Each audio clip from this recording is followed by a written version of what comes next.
शीतलपुर गांव के पास बसे दीपक अपने परिवार के साथ रहता था। एक दिन दीपक अपने खेतों में काम करके जंगल की रास्ते से लौट रहा था।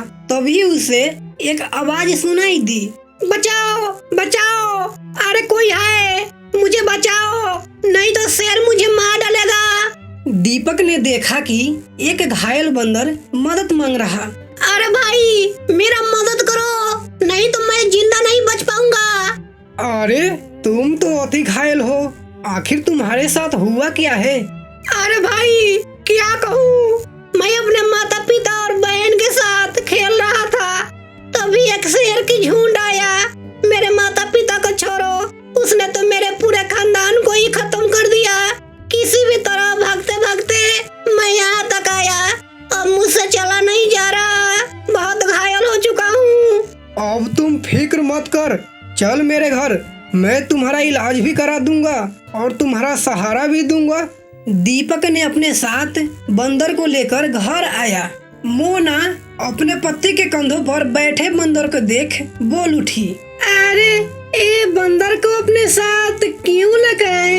ये बंदर बहुत घायल है और इसने मुझसे मदद मांगा, इसीलिए इसको इलाज कराने के लिए अपने घर उठा लाया। नहीं, मैं इसे यहाँ नहीं रहने दूंगी, अभी हमारा दोनों बच्चा छोटा है, कहीं इसने मेरे बच्चे को मार डालेगा तो। अरे आंटी जी मुझे रख लीजिए, मैं कभी भी आपके बच्चे को नुकसान नहीं पहुँचाऊंगा, प्लीज रख लीजिए ना। मोना गोलू बंदर के बातों को सुनते हुए भी रखने से मना कर देती है, लेकिन दीपक के समझाने पर वह बात मान जाती है। दीपक ने बंदर को इलाज कराने के लिए ले जाता है। कुछ दिन बाद बंदर ने बिल्कुल ठीक हो जाता है। ठीक हो जाने पर गोलू बंदर ने दीपक से कहता है, अरे अंकल जी आपने मेरी जान बचाया है, मैं अपनी सारी जिंदगी आपका नाम कर दूंगा, आप कोई भी काम के लिए मुझे आज्ञा दीजिए। नहीं गोलू, तुम वैसा मत सोचो, मैं जानता हूँ कि अब तुम्हारा इस दुनिया में कोई नहीं है। अब मैं तुम्हें किसी भी हालत में जंगल जाने नहीं दूंगा, नहीं तो जंगली जानवर तुम्हें बचने नहीं देगा।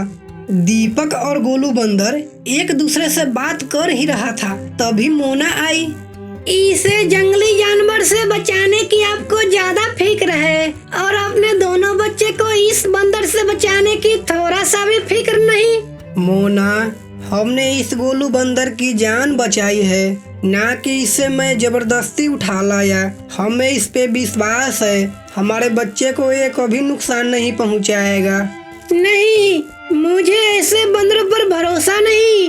आपको याद है ना, इससे पिछले साल अपने गांव के एक बच्चे को बंदरों ने उठा कर ले गया और उसे मार डाला। हाँ, मुझे याद है। आंटी मुझ पर विश्वास कीजिए, मैं कभी भी आपके बच्चे को नुकसान नहीं पहुंचाऊंगा। मोना इस बार भी बंदर को अपने घर नहीं रखना चाहती थी। तब दीपक उसे समझाता है, देखो मोना, गोलू लाचार है, इसे इस समय हमारे सहारे की जरूरत है। गोलू भी हमारे बच्चे की तरह छोटा ही है, विश्वास करो, ये हमारे बच्चे को कोई नुकसान नहीं पहुंचाएगा। दीपक के समझाने के बाद फिर से मोना बंदर को अपने घर में रखने को तैयार हो गई। कुछ दिन बाद गोलू ठीक हो गया। अब वह पहले जैसा एक पेड़ से दूसरे पेड़ पर उछल कूद कर लेता था। सुनिए जी, आपके कहने पर मैंने इस बंदर को अपने घर पर रखा, अब यह बिल्कुल ठीक हो गया, इसीलिए इसे जंगल में छोड़ दीजिए। नहीं मोना, मैं इसे मरने के लिए जंगल में नहीं छोड़ सकता। आप समझते क्यों नहीं, ये हमारे दोनों बच्चे को जिंदा नहीं रहने देगा। देखो, जब तक वह घायल था तब तक वह कुछ नहीं कर रहा था, अब वह ठीक हो गया, अब हमारे बच्चे को उठाकर ले जाएगा। हे भगवान, अब मैं तुमको कैसे समझाऊं? आंटी आप ठीक कर रही हो, अब मुझे जंगल में चला जाना चाहिए। क्या आप मेरा जान बचाने के बाद मुझे मारना चाहोगी? इसका मतलब आंटी, जंगल में जाने के बाद मेरा मरना तय है। शेर से बचूंगा तो चीता मार देगा, चीता से बचूंगा तो भेड़िया मार देगा और भेड़िया से बचूंगा तो मगरमच्छ मार देगा। कोई कोई ना कोई तो मुझे मार ही देगा आंटी। मोना, गोलू ठीक कह रहा है। आंटी, मुझ पे विश्वास नहीं है तो मैं दिन भर अंकल जी के साथ रहकर खेतों में काम कर लूंगा और रात को उस पेड़ पर सो जाऊंगा। मैं आपके बेटे के पास भी नहीं आऊंगा। अरे मोना, अब तो हाँ कह दो ना। दीपक के कहने पर मोना गोलू बंदर को रख लेती है। अगले दिन से गोलू बंदर दीपक के साथ खेतों में काम करने लगता है और रात को पेड़ पर ही सो जाता है।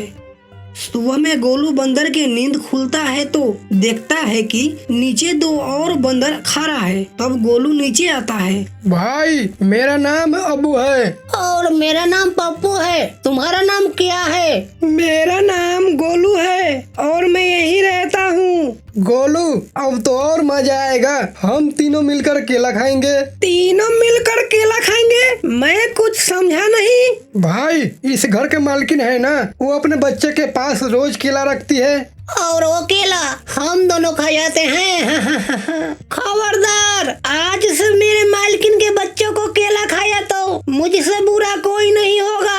अरे भाई, अकेला होकर के भी हम दोनों को धमकी दे रहा। मैं गांव में मदारी के इशारे पर नचने वाला बंदर नहीं हूँ। मैं शेर की तरह जंगल में रहने वाला बंदर हूँ। तुम दोनों को चुटकियों से मसल देने वाला गोलू बंदर हूँ मैं। अब हम दोनों को बहुत ज्यादा धमकी देते जा रहा। केला के साथ साथ तुम्हारे मालकिन के बच्चे को भी उठा के ले जाऊंगा।